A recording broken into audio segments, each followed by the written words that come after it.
Fenomena alam di musim penghujan saat ini membuat bermunculannya ratusan kupu-kupu berukuran besar di halaman Masjid Agung As-Salam di Kelurahan Talang Bandung, Kecamatan Lubuk Linggau Barat, Kota Lubuk Linggau. Matinya ratusan kupu-kupu ini terbilang baru pertama kalinya terjadi di Kota Lubuk Linggau.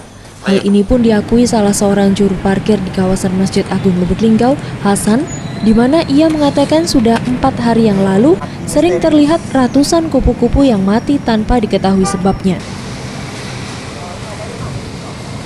Sejak berapa hari sudah? 8 harian. 4 harian ya. Lebih banyak di lingkungan sini, Di lingkungan masjid. termasuk juga di jalan depan masjid ini banyak yang mati ya. Nah, tak tahu juga, mungkin karena cuaca ini mungkin.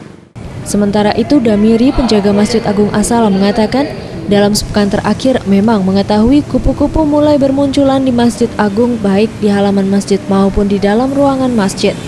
Setiap hari pihak pengelola melakukan pembersihan terhadap kupu-kupu yang telah mati.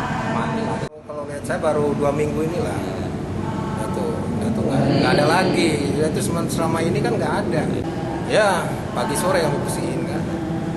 Nanti ada lagi pagi, ada lagi gitu kan. Cuma datangnya dari mana kami nggak tahu. Ferry Setiawan, Sriwijaya TV.